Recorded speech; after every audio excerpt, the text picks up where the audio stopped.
get us started. Hello, everyone, those who are joining us online and who are in person here.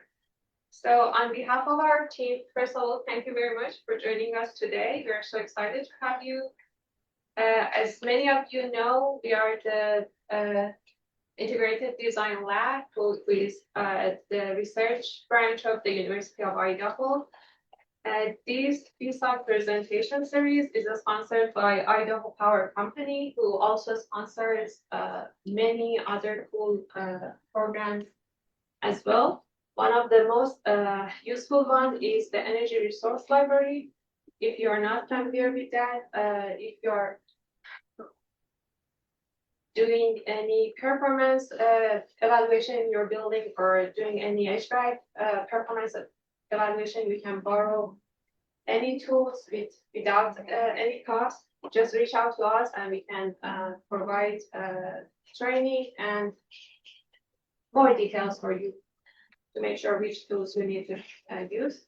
We have a session coming up on December 8th, Energy Codes Training. It's divided in 5 sessions, so feel free to join any of these sessions that fit in your schedule. We are also hosting a Lunch and Learn on December 15th. This is open to everyone.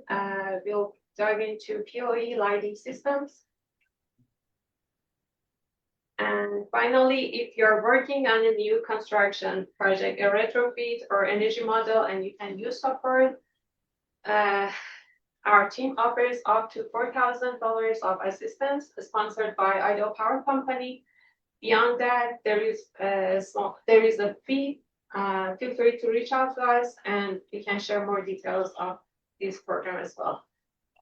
Idaho Power Company also have a separate commercial and industrial energy efficiency program that provides incentives for retrofits, new construction, and major renovations. And for larger design efforts, they offer professional assistance incentives that total up to 20% of project costs, capped at $5,000. So if any of these details have been updated and be sure, please feel free to break me. Okay, you're all good. So with all that, we are going to shift into our today's talk. It's my pleasure to introduce Dr. Drew Crowley, a widely respected leader in building performance simulations and sustainable design. Dr. Crowley is a Bentley Fellow for Sustainability and Education, where he focuses on zero energy buildings, decarbonization, digital twins, and resilience. Before his current role, he led the development of Bentley's building performance software suite, and prior to that has contributed to creation and management of Energy Plus at his time at DOE, U.S. Department of Energy, work many of us rely on in our field. And with more than 45 years of experience, Dr. Crowley has contributed across engineering, software, government research, and building design. He is active in ASHRAE, currently serves as president of International Building Performance Simulation Association. And we are very fortunate to have him here today. With that, I'm just gonna turn it over to Dr. Crowley. And thank you very much for joining today.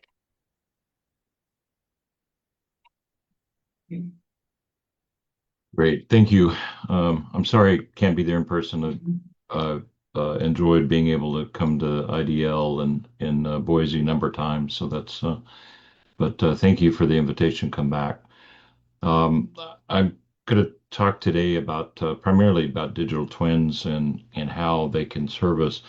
A digital twin is really nothing more than a model that may have lots of other interactivity, not just like you would get in building simulation, but that's kind of the topic. So I've got some examples of a few that I'll be working with today. So just a reminder, some background. The next 30 years, we're going to see another 2 billion people. So we're going to go from 8 billion to 10 billion globally.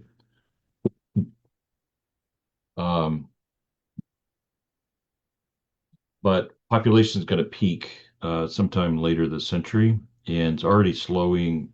Growth is slowing, and we actually are seeing negative growth. If you look in Asia, there that they expected to peak in around 2060. Uh, China has already started shrinking, and that's expected to continue.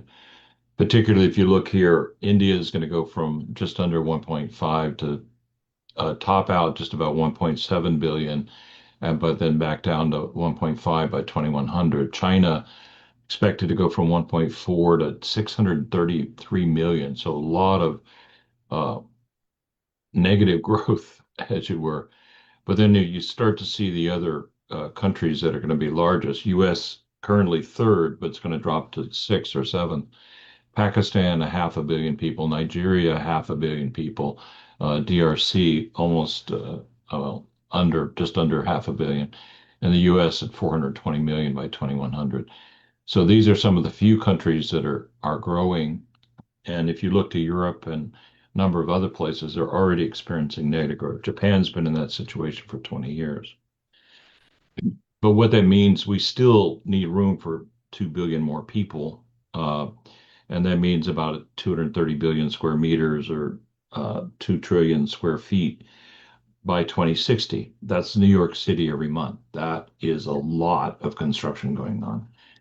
But it's not going to happen in the north. It's going to happen in what's described as the global south. So that's Mexico south in the Americas, Africa, Asia, and Middle East.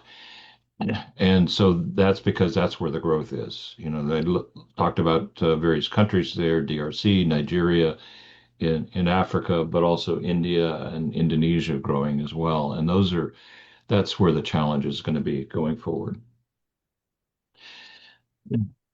Throughout this time, we're seeing major technological change, much more interaction, dynamic.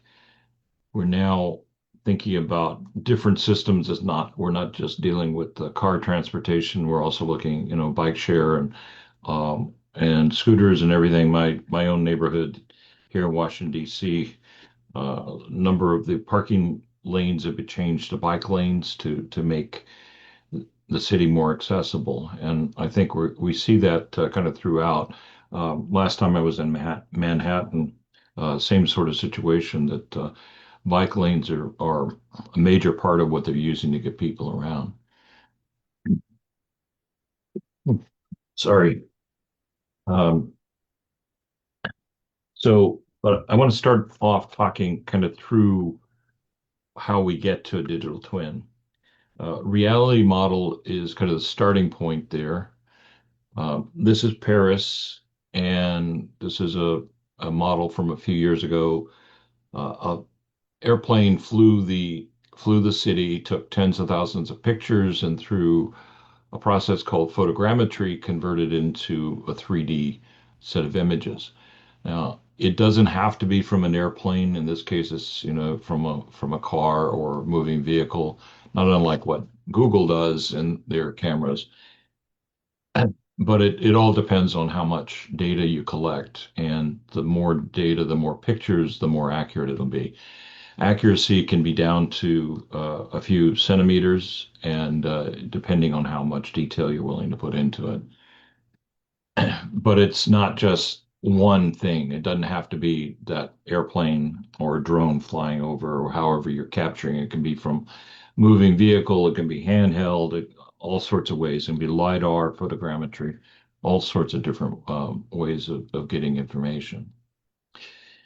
So one of the first steps that we've been working with, this is actually from a decade ago now. This is Philadelphia. And the Pope was coming to Philadelphia, and the city was concerned about security. And so you see the pathway up there to the Penn Art Museum, and you'll see there's signage, there's fencing going on. So the reality model then can be brought into a BIM model and add additional features added like this.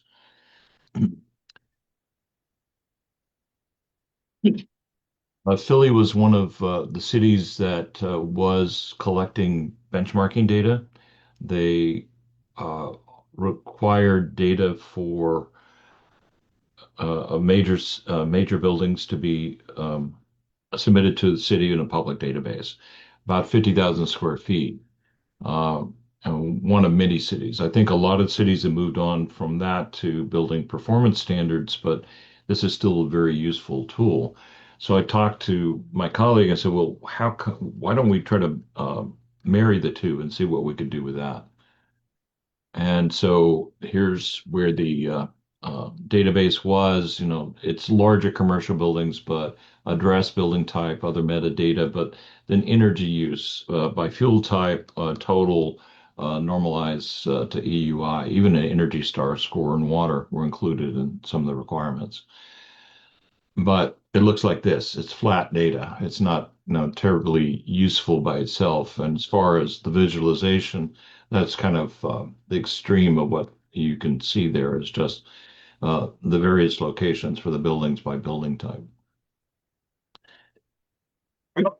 So what we were able to do is take that same data and integrate it with our reality model and begin to color code for this is just energy and water, red being more intense in terms of water use or energy use, and lighter blue less so. So now we're beginning to have that, but still now we have a color coded pretty picture, 3D model. So, but what is good about once you're starting to get to this reality model and having data associated with it is that now I can have the data as part of the model. I can go look at energy intensity as this one's doing, sort on that, find the building that's the most energy intensive, happens to be a hospital, not surprisingly. And so there now you can begin to use it as actionable data to be able for that. So very powerful. And you see the long list of metadata associated with that particular location. So going on to digital twin and what we're trying to work for them there. Digital twin is nothing more than a physical, digital representation of something physical. It's a model, and it tends to be a very accurate physical interpretation of that model, as well as other engineering information.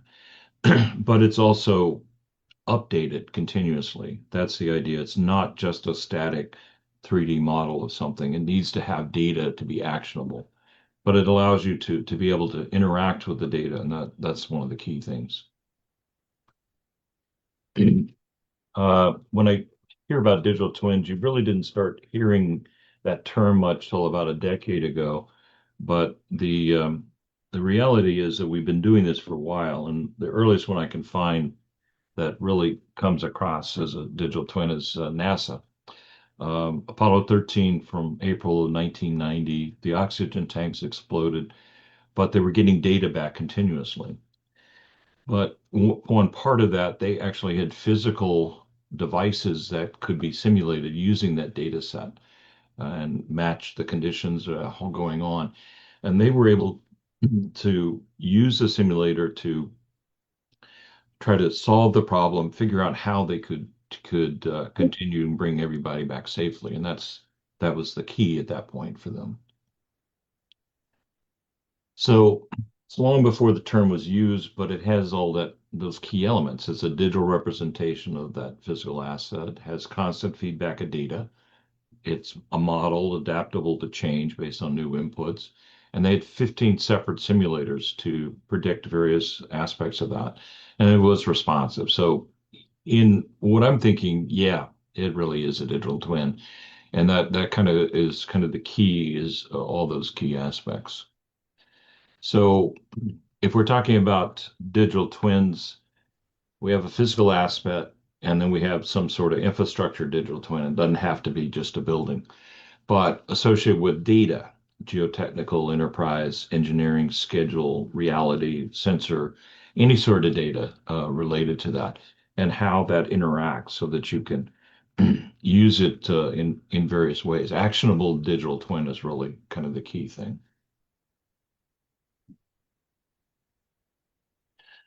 So as far as digital twin workflows, it is kind of continuous process. It can be used during design and engineering, but also once it's a physical asset, the digital twin can continue to live on as a way of optimizing use. Can be used for operator training, remote inspection, all sorts of different elements there. And I'm going to show you a couple examples beyond buildings for that.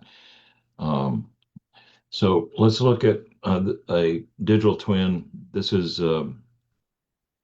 early one that we worked on about a decade ago. This is University of Cambridge in the UK. And in this case, we have the exterior, but that photogrammetry, the exterior was then combined with LiDAR for interiors to be able to capture the machine room. And the machine room, the quality of the image, a little different since it's moving so much, it's tough to see, but you can begin to read labels and other elements of that digital twin. Now it's a snapshot, of course, at the time we took that, but I can then go and select a particular element. We've got a plant room pump here, and I can bring up some of the metadata you see on the left side or some of the operating conditions for that pump over the last period of time. And that's where I began to see that. I've also seen activities where these digital twins have been used for training uh, field technicians, where they're able to go to the field. And with the VR gear attached to the digital twin, they're also able to bring up technical manuals about a particular device and understand how to service that. This is another example. This is Savannah Jurong. They're a large engineering consultancy firm based in Singapore, and this is their new headquarters. So you have everything from construction through design. They allow you to look at solar. You can look at individual panels and see what the production, what the temperatures are of those, how they're producing. As far as building systems, they can look at occupancy, temperature, how they're operating, and also even the green roof in this case. But that point, they're getting kind of the tour of the particular building. So an interesting project um, that I hope to see before too long. I was in Singapore a few months ago, but didn't have time to stop in. This is another one. This is the Technical University of Kaunas in Lithuania. And they have created a digital twin of the whole city, well, a reality model of the whole city. But then they've also created for several of the buildings these digital twins where they're collecting data on regular, I think in this case, it's like an hourly basis, and being able to display what's going on in a particular case. There, they're showing this a more electricity being generated than used at certain times there. Also have water and being able to look at what some of the issues are related to that. So this is a true twin. It's updated. There are parts of the twin you can go in and actually click on a thermostat and be able to virtually change information about the system or set points for that and see what the impacts would be. So also a model behind it, not just the data being collected.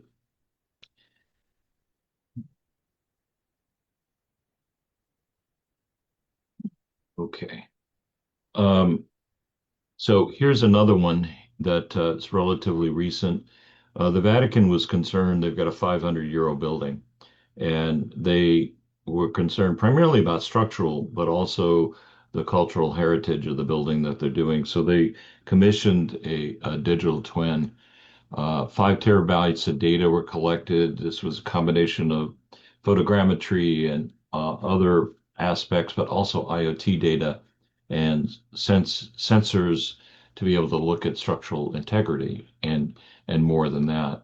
But at the same time, they used the data to capture the architectural masterpieces and artistic masterpieces that are part of the building that you'll see there. They created a BIM model from this reality model being able to work with that, being able to have a single common data environment for that, and using that along with tag data to be able to monitor what's going on with the building. One of the things they found when they were trying to work with this was that they found spaces within the structure that were hidden because they've been covered up for hundreds of years. And so they learned a lot about how the building was constructed and what the materials were. They did penetrating radar to be able to see some of that going on. So 25,000 particular digital elements that were captured of art and the architectural heritage of that building. Resolution very detailed down to, I won't say 1 millimeter, but maybe 50, 60 millimeter resolution, so quite fine, so that it is a very accurate model for what's going on there. But also using it for planning and operation, maintenance, particularly on the structural side. But now, since they have a model, students and even gamification using the Unreal Engine were possible.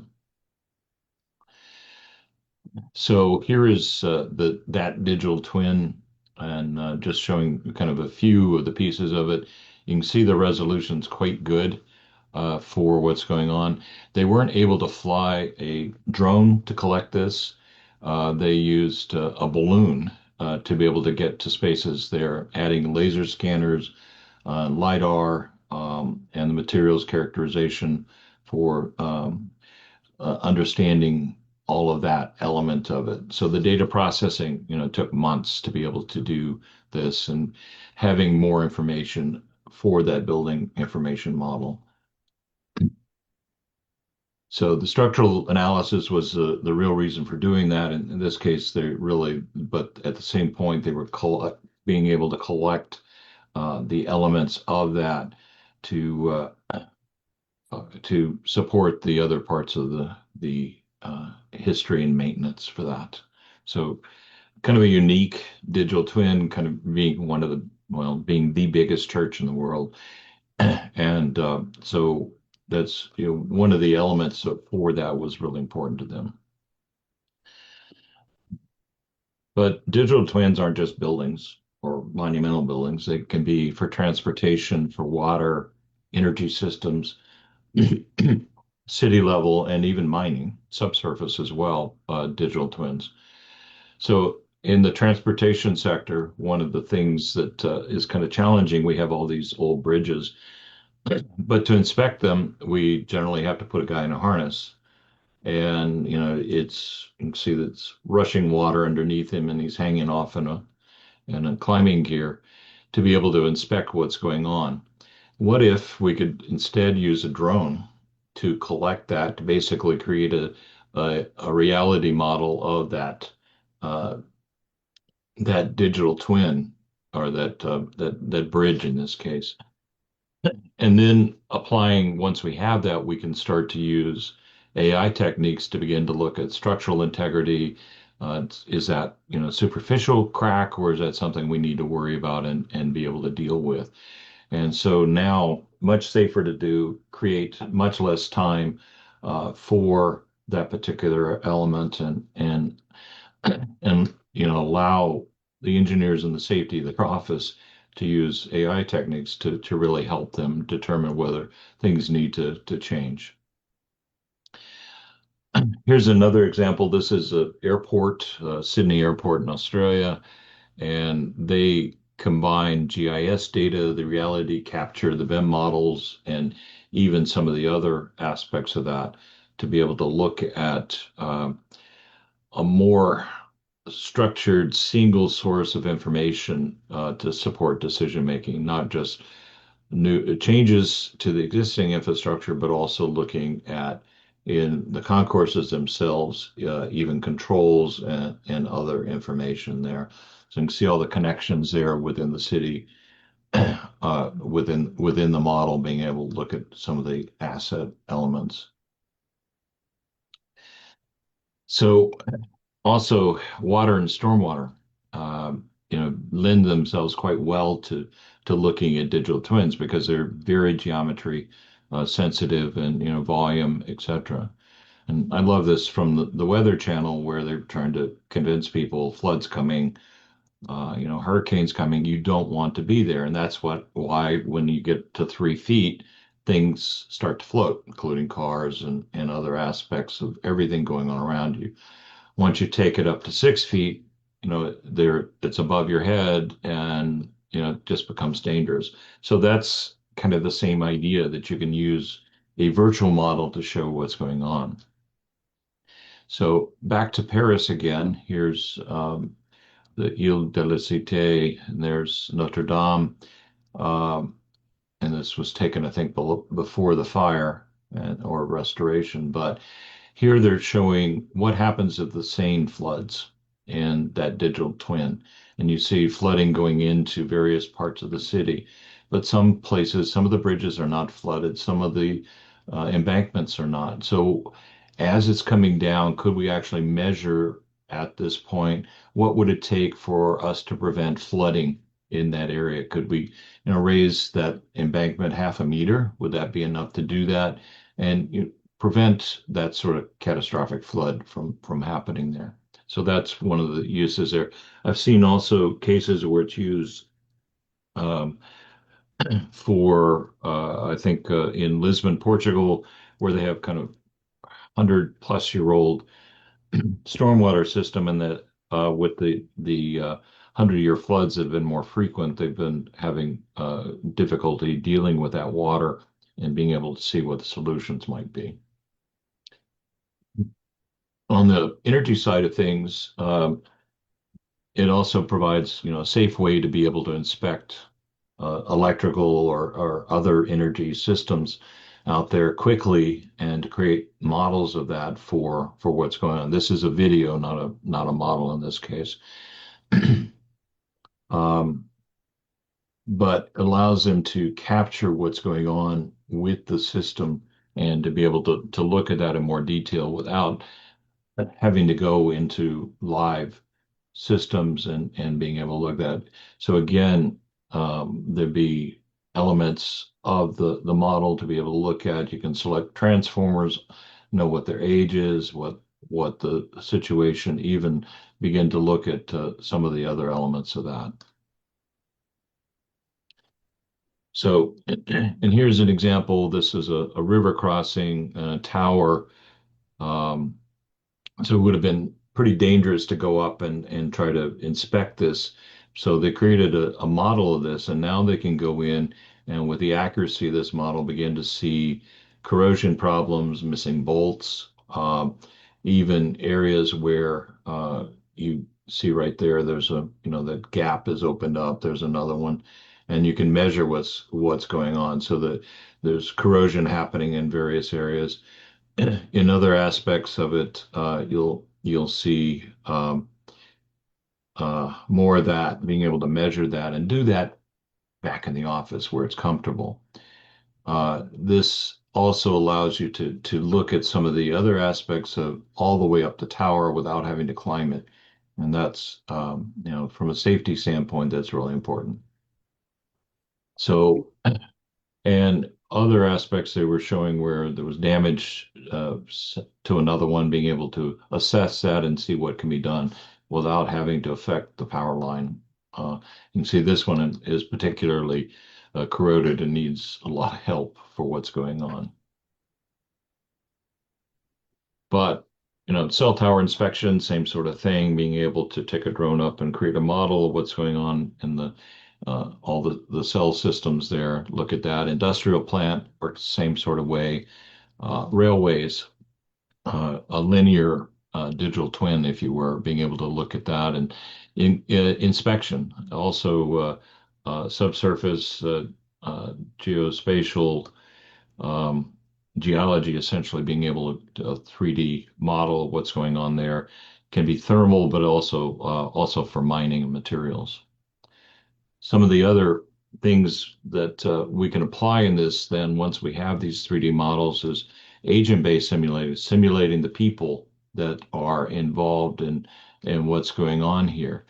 And here's an example. This is actually within the BIM tool, but being able to simulate how people within a subway system would operate.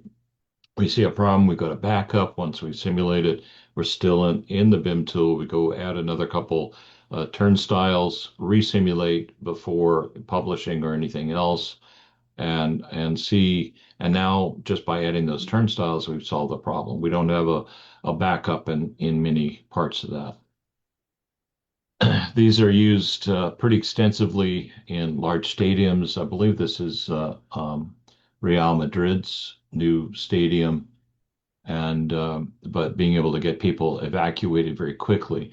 The beauty of these tools, these agent-based tools, is they are also cultural based, so that depending on natural spacing of people in various countries have, you can have different aspects of that. So it's kind of a cool way to look at that. But that's large spaces like that that you need to evacuate for safety are really important. Um, so now we have bits of infrastructure, but what happens when we start to put all that together to an urban digital twin? And that's what this, for a particular site, this is a large um, manufacturing electrical and other systems manufacturer in Germany. And this is the campus they've been on for about 120 years. But what they've done is create essentially a digital inventory, a digital twin of that. They know what each of the spaces are. They know what the uh, even the sound map from the various aspects of that are. At the same time, they can take a look. They're having a competition for new buildings going in. They can look at them in situ within the digital twin to see how they would appear. They also can see where existing utilities are, look at flows for particular systems, whether it's electrical or water or septic or any system. Look underground for that as well. They can look at recent inspections to see what the condition of pipes are, if there needs to be any work done with that. So for them, it's a very useful whole planning, but also a maintenance and operation schedule for them. Here's another example. This is Helsinki, and Helsinki has created multiples of these. This is, I think, their second generation model, um, being able to look at that. And they've been thinking about it kind of from a holistic standpoint. They looked at flooding and what might happen if they have a meter flood. Just this is like one person with a day just was able to raise the water and got playful and added boats going through the main plaza there in front of the cathedral. But in doing that, this historic core of the city, this 26 square kilometers, they were able to use deep learning techniques to auto-identify things like windows and doors, but primarily roofs and buildings, trees, roadways, etc., like that. So being able to use that became a very powerful tool for them as well. And they weren't instrumenting with data per se on that, but one of the things that they've done, and this is from the city themselves, they've got use cases, carbon neutral, smart city, marketing, tourism, traffic, transportation, building and infrastructure design, building permissions, design, decision making, etc. So they had already seen a lot of opportunity. The green dots mean they're doing something with it. So the data sources across the top, visualization, data integration, sensor data, being able to bring that forward. So green dot means that they're actually already actively using this. A blue, it's something they've just started, but look at the opportunity through all of the cases that they've identified and things that they could do for trying to look throughout. So for them, the digital twin has become a platform for uh, citywide data in many respects. Another example, this is Ahmedabad, India. This is the largest city digital twin I'm aware of. They covered 450 square kilometers. Now, that's just a 1 kilometer by 2 kilometer test case that they were doing just to show. And they flew a drone, took 18 months, is a big area, did primarily during the pandemic, so that was an additional challenge. Also, some buildings weren't allowed to be displayed. They had to be edited out, primarily political houses. But you see, we've got very good resolution for what's going on there. And what they wind up with is a mesh surface with some regularization of rectangles, essentially our buildings. And they started with the ortho photographs, being able to look at trees, looking at objects, normalizing footprints for the particular buildings to try to create models of that. And they did. They created an Energy Plus model of every single building in the city, regularized it as much as they could. I wouldn't say calibrated, but given limited data, they had energy data and water data for each of the buildings and some information about occupancy. But you see, with the density of trees, it was difficult to do anything for that from the ground level. They also used AI techniques to do feature extractions, so windows, openings in the buildings, particularly in the larger buildings, could be identified and used in those models, the energy models for they were doing.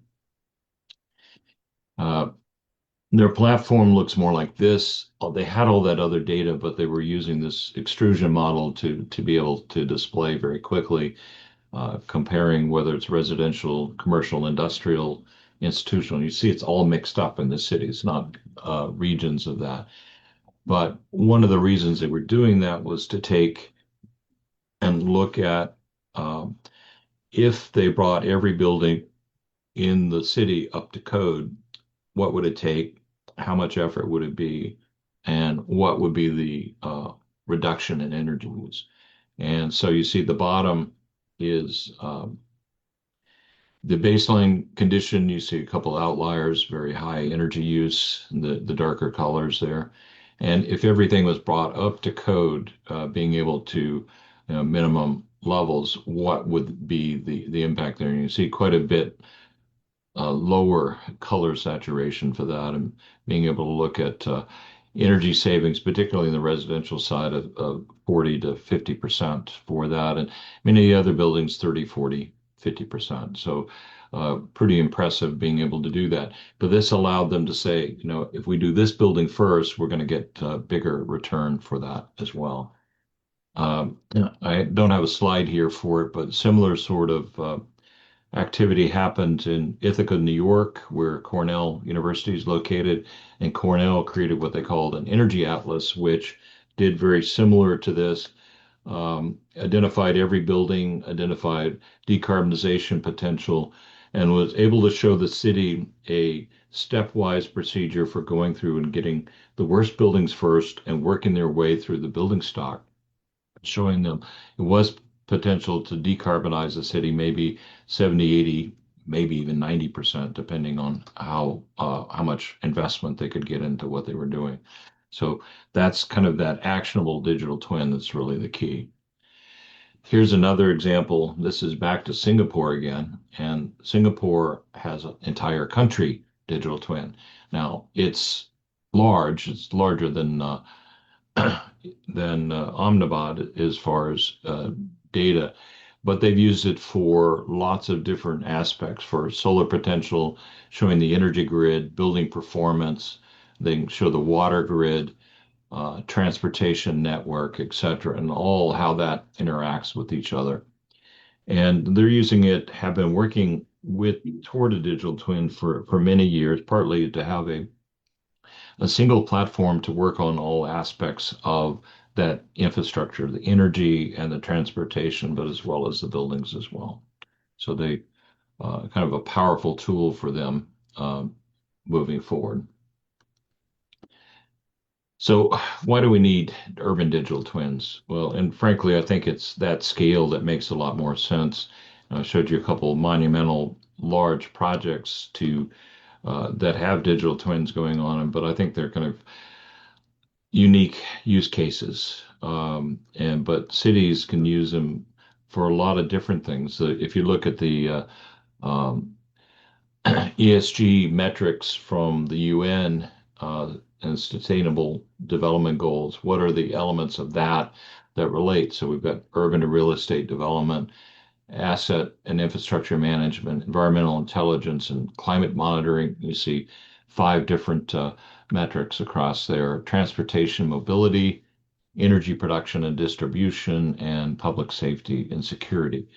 I'm seeing these started from initially transportation side, public safety seem to be the areas that are cities are gravitating for first, gravitating toward.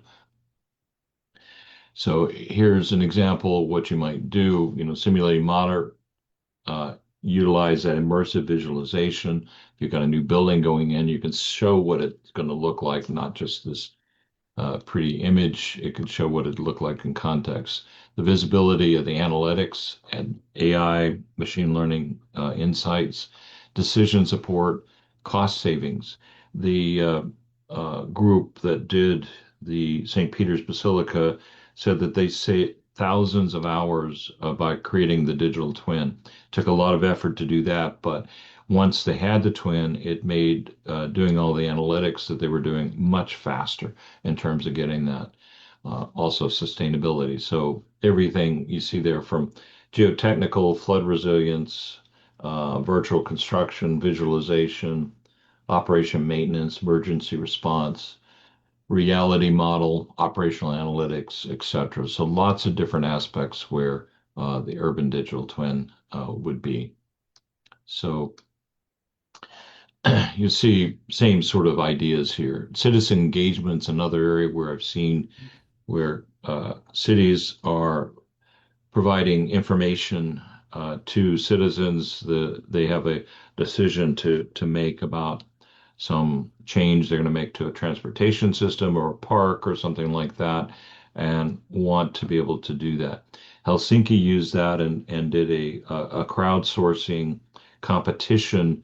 There was an old industrial site, and they invited the public to use the digital twin to be able to visualize what they think should go into that particular case.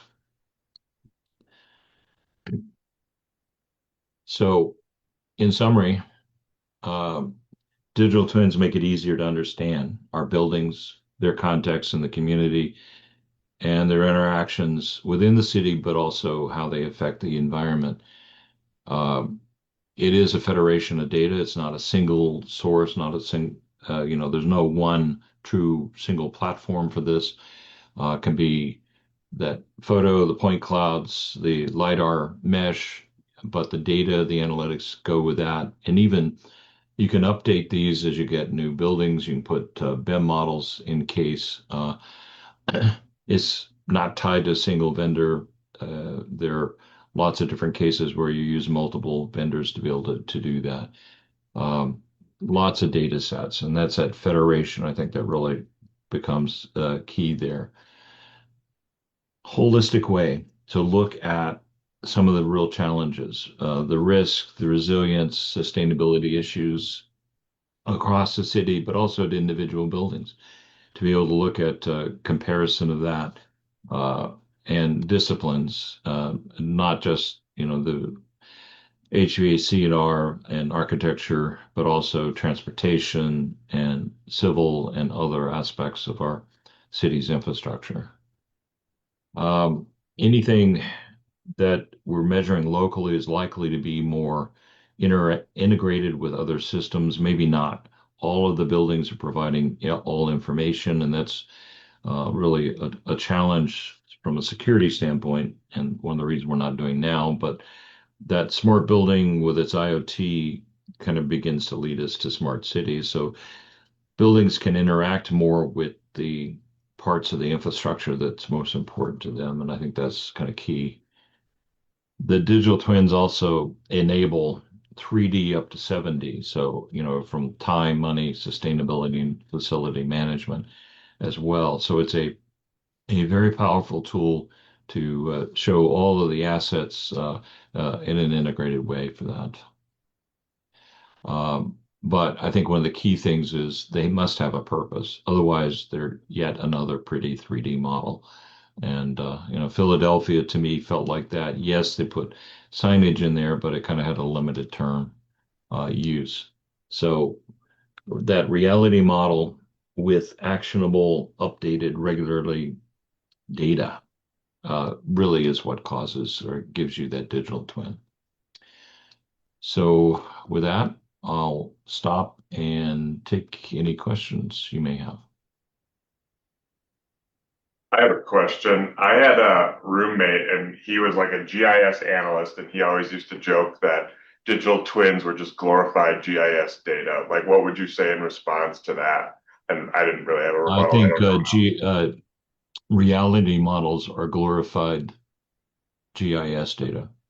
Okay. Um, Digital twins really imply the use of data, and GIS doesn't necessarily, it may be the geophysical, but it doesn't necessarily have that all that additional data that I've been talking about. But yeah, it's yet another buzzword term. Sorry. So, Dr. Crowley, this is all really amazing visuals and whatnot. I'm sure not cheap to put together some of those amazing, citywide kinds of models. So, I'm just curious about what you've seen as far as potential open source nature of this. Being able to take some of those amazing models, but then people in the future can actually add certain, you know, additional details to different parts or add new data. Are these models can they live on like that and be added to? Yeah, I'm beginning to see more and more of that. And particularly if you look at sort of what Google's doing with Google Earth, Google Maps, and their modeling of buildings there. Bentley now, one of our companies is cesium, which is used in gaming, and that 3D tiling that you see in Google Earth and Google Maps, that's all from cesium.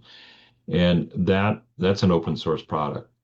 And using that data, I think it's a key way of moving that and being able to update and modify that is definitely a way forward. There are a number of systems out there. I think there's an OSM model of buildings. Microsoft had a lot of cities covered in 3D. Um, Google does as well. Not so much open source in that case, but they're interested in keeping that information up to date. And there are a number of cases working with Concordia University in Montreal and their NRC, the National Research Councils, created I'll call them 2.5D. They are extrusions, not unlike what you saw in that India, the Ahmedabad section, where it's a footprint that's extruded to some height. Concordia is finding that it's somewhat inaccurate. They're going back with LiDAR and getting more accurate building heights and doing that, but they're also using it as a means for creating citywide models that are open source. And for them, they're already they've been doing work in Montreal for 4 or 5 years. They're starting work in Alberta, I think in a couple other places. The large cities in Canada already have these models that were created by the federal government. So I would think you're going to see more and more of that, and that idea of making the models available. The issue then becomes where do you draw the line that public gets to see which data? Most Yeah, building owners don't want to share their use or energy data related to that. thank you.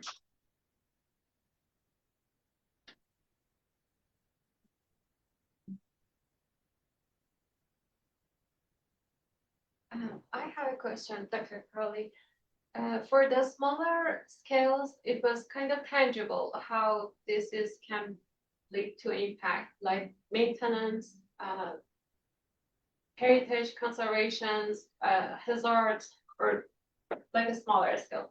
But for the city, especially the example you showed us about Ahmedabad in India, I was lost how they can use these digital twins to say that we are able to save 40% cooling energy bills. Or that's where I can't, I don't have that image yet, that what are the steps or what's the workflow to use and conclude that. Sure. Well, the digital twin for them is a platform where they're able to get a footprint and a model with some idea about the windows and doors and other openings to be able to create Energy Plus models of each of those. And were able to calibrate to some extent, I won't call it a true calibration, against utility bills. So they knew what the building energy use was for each of the buildings. They had the utility data for that. They knew the water use for each building. And so they were able to simulate, based on what they knew about age of the building and other aspects of it, what its likely construction was. And then if that was brought up to current energy code, what would be the energy savings? And that's where they did a baseline and a new model, the energy code baseline. So that's how they were able to do the calculation for that.